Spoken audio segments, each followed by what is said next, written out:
Il était une fois, dans le royaume enchanté de Clerval, vivait une jeune princesse au cœur pur et à l'esprit curieux, nommée Eliana. Elle n'était pas comme les autres princesses. Son plus grand plaisir n'était pas de porter de belles robes, mais d'explorer les moindres recoins des vastes jardins du palais. Elle connaissait chaque fleur, chaque arbre, chaque sentier caché. Enfin, presque tout. Car il y avait un endroit mystérieux, un lieu interdit dont même les oiseaux ne chantaient pas les secrets, le jardin des miracles. Les légendes murmuraient à son sujet des choses extraordinaires. On disait que ce jardin secret avait le pouvoir de redonner vie aux fleurs les plus fanées, de transformer les larmes de tristesse en roses et scintillantes et, plus incroyable encore, d'exaucer les souhaits les plus sincères. On racontait aussi qu'il était la source même de toute la magie du royaume, un cœur battant de nature et de merveilleux.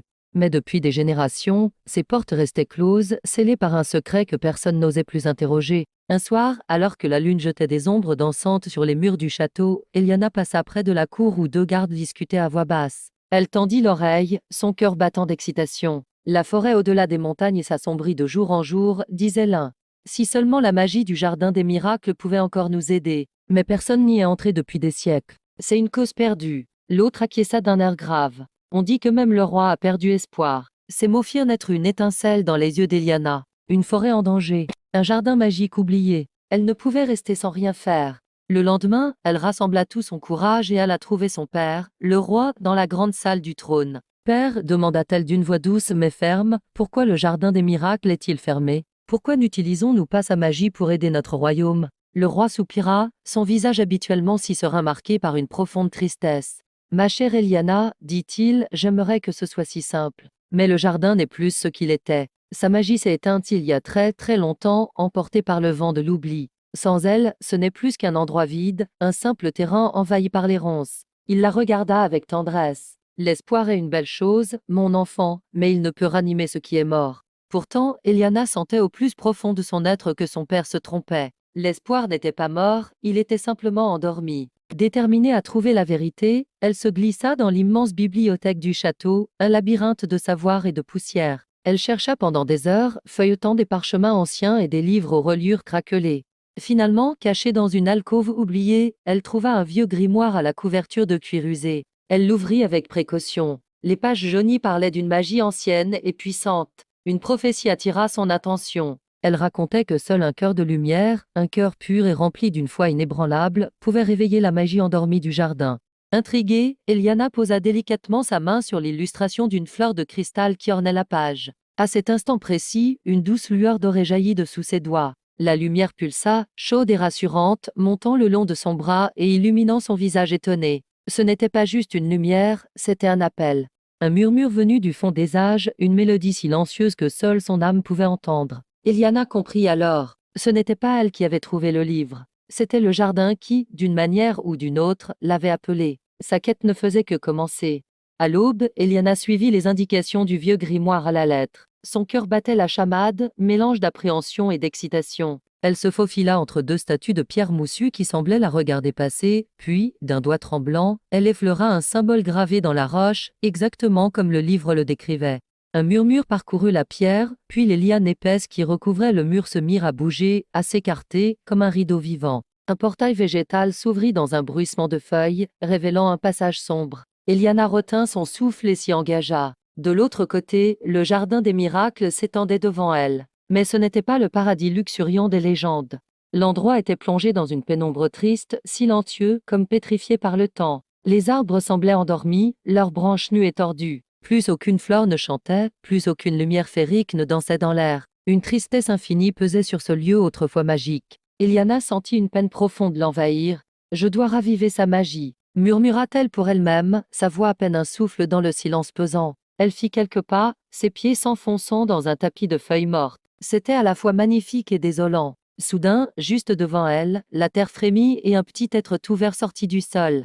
Il était fait de feuilles et de brindilles, avec de grands yeux brillants comme des gouttes de rosée. C'était un esprit végétal. « Princesse Eliana, dit la petite créature d'une voix qui ressemblait au froissement des feuilles. Tu es la première à entrer ici depuis bien longtemps. Je m'appelle Milo. » Eliana, surprise mais pas effrayée, s'accroupit pour être à sa hauteur. « Bonjour, Milo. Je veux aider le jardin. Dis-moi ce que je dois faire. » Milo hocha sa petite tête. « Si tu veux vraiment nous aider, alors tu dois commencer par la première épreuve, rallumer la fontaine des souvenirs. Il la guida à travers les arbres endormis jusqu'à une clairière où se dressait une grande fontaine de pierre, complètement asséchée et recouverte de mousse.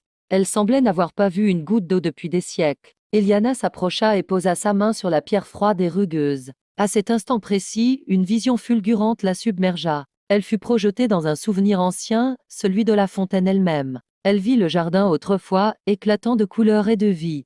D'âmes rires d'enfants résonnaient, des fées lumineuses dansaient autour de la fontaine dont l'eau chantait une mélodie cristalline. C'était un lieu de joie pure, de magie et de bonheur partagé. Puis, une voix douce, comme un écho du passé, murmura à son oreille « Ramène la joie, et l'eau reviendra ». La vision s'estompa, la laissant seule devant la fontaine silencieuse. Eliana comprit.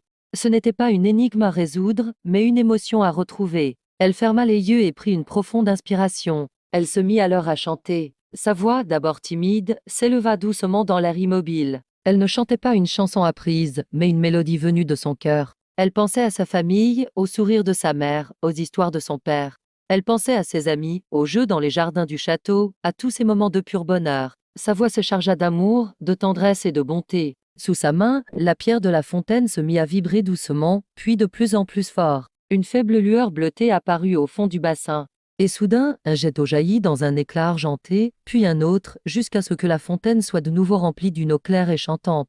Autour d'elle, les premières fleurs, comme réveillées par la mélodie, se redressèrent et ouvrirent leurs pétales en un souffle de couleur. Une douce lumière commença à émaner d'elle. Milo, qui observait la scène avec de grands yeux, afficha un large sourire. La magie commence à revenir, dit-il, sa voix remplie d'espoir. Mais le chemin est encore long, princesse. Ce n'était que la première épreuve. Eliana regarda l'eau vive et les fleurs renaissantes. Elle était fatiguée, mais son cœur était rempli d'une nouvelle détermination. Elle était prête pour la suite. Avec Milo à ses côtés, Eliana poursuivit son voyage et pénétra dans la forêt des lueurs, le deuxième lieu magique du jardin. D'habitude, cette forêt était réputée pour scintiller de mille feux, tel un ciel constellé d'étoiles un soir d'été. Mais aujourd'hui, une atmosphère lourde et grise pesait sur les lieux. Tout était étrangement silencieux, comme si la vie elle-même avait retenu son souffle. Au cœur de cette forêt se dressait un arbre monumental, le chêne des âmes. Ses branches, habituellement robustes et pleines de vie, semblaient maintenant noires et alourdies par un mal invisible. Elles pendaient tristement vers le sol. Milo, le petit gardien, regarda l'arbre avec une profonde tristesse et expliqua d'une voix grave ici, princesse, vit la mémoire de tous ceux qui ont autrefois nourri la magie de ce jardin. Mais quelque chose, une force obscure, l'a blessé profondément. À peine avait-il terminé sa phrase qu'une silhouette sombre et vaporeuse se matérialisa devant eux.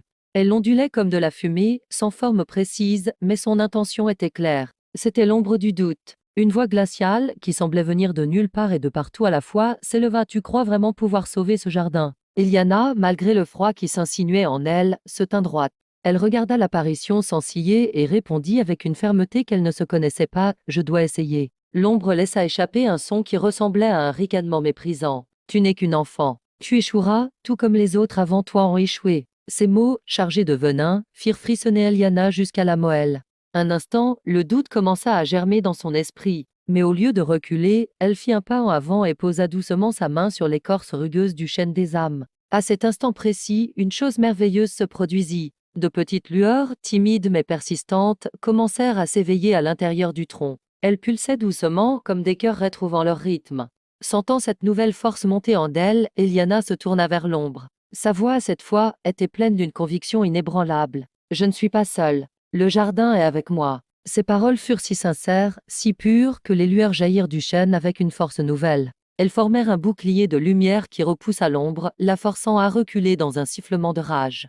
Le tronc du grand chêne perdit sa couleur noire et maladive pour retrouver une teinte dorée et chaleureuse. Puis, comme par magie, la forêt entière s'illumina, chaque feuille, chaque branche se parant de lumière, comme une nuit d'été peuplée de 1000 lucioles dansantes. Milo, émerveillé par ce spectacle, s'inclina profondément devant la jeune fille. « Princesse, tu as réussi à réveiller la lumière intérieure, mais sois prudente, l'ombre reviendra. Elle n'abandonne jamais si facilement. » Eliana savait qu'il avait raison. La bataille n'était pas terminée, mais une première victoire venait d'être remportée. Guidée par le grimoire, Eliana traversa les sentiers oubliés et arriva finalement au centre du jardin. Elle découvrit un endroit incroyable, le sanctuaire cristallin. C'était une sorte de petite serre, cachée sous une grande coupole de verre, malheureusement fissurée par le temps. La lumière filtrait à travers les fissures, créant des jeux d'ombre et de lumière sur le sol en mosaïque. Au milieu de ce sanctuaire, suspendue dans les airs comme par magie, flottait une pierre d'un blanc laiteux. Elle semblait endormie, totalement éteinte, sans aucune lueur. C'était lui, le cœur de lumière, la source de toute la magie du jardin. C'est de là que tout provenait. Milo, le petit gardien du grimoire, observa la pierre avec inquiétude. Sa voix résonna doucement dans le silence du sanctuaire pour le réveiller. « Tu devras offrir quelque chose de précieux. » Eliana regarda la pierre, puis ses propres mains. Elle réfléchit un instant. Quelque chose de précieux, mais elle n'avait rien sur elle. Ni bijoux scintillants, ni objet magique puissant. Elle était venue les mains vides, avec seulement son courage et sa détermination. Puis, elle comprit. Elle avait quelque chose de bien plus fort, de bien plus pur que n'importe quel trésor matériel. Elle possédait un cœur sincère. Avec une profonde conviction, elle ferma les yeux, plaça une main sur sa poitrine et s'adressa au cœur de lumière endormi. Sa voix était douce mais ferme, je n'ignore ni j'aime, mais je donne ma lumière, ma bonté, et toute la force de mon amour pour sauver ce jardin. À peine ces mots prononcés, sa poitrine commença à briller d'un éclat chaud et réconfortant. Une douce lumière dorée émana d'elle, comme un fil invisible, et se dirigea lentement vers la pierre pâle. L'énergie se transféra délicatement. Le cœur de lumière absorba cette offrande et se mit à pulser doucement. Sa couleur blanche laissa place à une teinte dorée, de plus en plus intense, jusqu'à devenir flamboyante, comme un soleil miniature au cœur du sanctuaire. La magie revenait. Mais soudain, un froid glacial envahit la pièce. L'ombre réapparut, encore plus grande et plus menaçante qu'auparavant. Elle était furieuse de voir le jardin reprendre vie. Sa voix, un murmure sinistre et puissant, gronda sous la coupole de verre, ce jardin ne renaîtra jamais. Une tenture de fumée noire et épaisse s'avança, tourbillonnant autour du cœur de lumière, prête à étouffer sa flamme naissante. La lumière commença à vaciller, menaçant de s'éteindre à nouveau. Mais Eliana ne se laissa pas intimider. Elle se dressa fièrement, se plaçant entre l'ombre et le cœur. Elle la fixait sans ciller et déclara d'une voix forte, « Tu n'es qu'un doute. Tu es la peur et le désespoir. Mais moi, je crois en la magie. Je crois en la lumière. » Au son de sa voix emplie de foi, le cœur de lumière, maintenant pleinement réveillé, pulsa avec une force inouïe. Il libéra une explosion d'éclats dorés, une véritable vague de lumière pure et bienveillante qui traversa le sanctuaire. La lumière frappa l'ombre de plein fouet. Incapable de résister à une telle puissance, l'entité de fumée fut violemment repoussée, se dissolvant dans un cri qui s'évanouit au loin. Le calme revint et la lumière dorée du cœur se répandit dans tout le jardin, chassant les dernières traces de ténèbres. Le sanctuaire cristallin brillait de mille feux, et à l'extérieur, on pouvait déjà entendre les premières fleurs éclore. Le jardin commençait enfin sa renaissance. Lorsque l'éclat éblouissant de la lumière commença enfin à s'apaiser, Eliana cligna des yeux, s'habituant peu à peu à la nouvelle atmosphère. Ce qu'elle vit la laissa sans voix. Le jardin tout entier avait été métamorphosé. Ce n'était plus le lieu sombre et silencieux qu'elle avait découvert. C'était un tableau vivant, vibrant d'une énergie qu'elle n'aurait jamais pu imaginer. Les fleurs, autrefois fanées et grises, dansaient maintenant au rythme d'une brise invisible, leurs pétales se déployant dans une explosion de couleurs. Le rose délicat des pivoines, le rouge passion des roses, le violet profond des iris. C'était un ballet floral à perte de vue. Les arbres, dont les branches nues semblaient autrefois des squelettes, étaient désormais couverts de feuilles d'un vert luxuriant et de fruits aux couleurs de l'arc-en-ciel, scintillant comme des joyaux sous la douce lumière ambiante. Mais ce n'était pas tout. Un son merveilleux flottait dans l'air. C'était un chant, une mélodie cristalline et harmonieuse qui semblait venir de partout à la fois. Eliana comprit que c'étaient les esprits de la nature, réveillés de leur long sommeil. Dames colibris aux plumes irisées virevoltaient autour des fontaines dont l'eau chantait à nouveau, des papillons aux ailes de velours dansaient en nuées colorées, et de petites créatures lumineuses, semblables à des lucioles enchantées, traçaient des arabesques dans l'air. Le jardin des miracles était vivant. Il respirait, il chantait, il rayonnait d'une magie pure et bienveillante. Eliana sentit une joie immense l'envahir. Elle avait réussi. Le jardin était sauvé. C'est à ce moment qu'un bruit attira son attention. Le grand portail de pierre à l'entrée du jardin s'ouvrit en grinçant doucement. Ses parents, le roi et la reine, se tenaient sur le seuil. Alertés par l'intense lumière qui avait jailli du jardin et traversé tout le château, ils étaient venus voir ce qu'il se passait. Leurs visages, d'abord inquiets, se figèrent dans une expression de pure stupéfaction. Ils contemplaient la splendeur retrouvée du jardin, les yeux écarquillés. Jamais de leur vie ils n'avaient vu une telle beauté, même dans les plus anciennes légendes que l'on racontait sur l'âge d'or du royaume. Le roi s'avança lentement, presque avec hésitation, comme s'il craignait que cette vision ne soit qu'un rêve. Il posa son regard sur sa fille, qui se tenait au centre de toute cette magie, le cœur de lumière brillant encore doucement dans ses mains. Une profonde émotion submergea le monarque, et ses yeux s'embuèrent. D'une voix chargée de fierté et d'admiration, il dit « Liana, ma fille, Tu as accompli ce que personne, ni les plus grands mages ni les plus sages conseillers, n'a jamais pu faire. Eliana lui offrit un sourire doux, sentant la chaleur de l'amour familial s'ajouter à la magie du lieu. La magie n'était pas vraiment perdue, père, répondit-elle d'une voix claire. Elle était seulement endormie. Elle attendait simplement une lumière pure pour se réveiller. Milo, le petit renard à la fourrure argentée, qui était resté silencieusement à ses côtés, s'approcha d'elle et se frotta contre sa jambe. Il leva ensuite son museau vers elle, ses yeux brillants de sagesse ancienne. Princesse, dit-il d'une voix qui résonnait désormais avec la puissance du jardin restauré, par ton courage et la pureté de ton cœur, tu as ravivé la flamme. Tu es désormais la gardienne du jardin des miracles. Cette magie vivra et protégera le royaume tant que ton cœur restera aussi lumineux qu'il l'est aujourd'hui. Eliana caressa doucement la tête de Milo, une profonde compréhension s'éveillant en elle. Elle regarda ses mains, le cœur de lumière, les fleurs dansantes, ses parents émus. À cet instant précis, elle comprit la plus grande des vérités. Le plus grand miracle n'était pas dans la magie spectaculaire du jardin lui-même. Non, le véritable miracle résidait à l'intérieur d'elle, dans le courage qui l'avait poussée à affronter l'inconnu, dans la bonté qui l'avait guidée vers la lumière, et dans l'amour inconditionnel qu'elle portait pour son royaume et pour tous les êtres vivants. C'était cette force intérieure qui avait tout rendu possible. Depuis ce jour mémorable, la légende se propagea dans tout le royaume et bien au-delà. On raconte que la princesse Eliana, la gardienne, se rendait chaque matin dans le jardin des miracles, non plus pour le chercher, mais pour veiller sur lui. Accompagnée de son fidèle ami Milo, elle marchait parmi les fleurs chantantes et les arbres arc-en-ciel, partageant sa lumière et sa joie. Et grâce à elle, grâce à sa constance et à la pureté de son âme, tout le royaume retrouva ce qu'il avait perdu depuis si longtemps, la paix, l'espoir et un enchantement quotidien. Et ils vécurent tout heureux, entourés d'amis et de familles, dans un monde merveilleux, un monde fleuri de miracles. Merci d'avoir écouté cette histoire jusqu'au bout, n'oubliez pas de vous abonner pour ne manquer aucune de nos prochaines aventures enchantées. À très bientôt.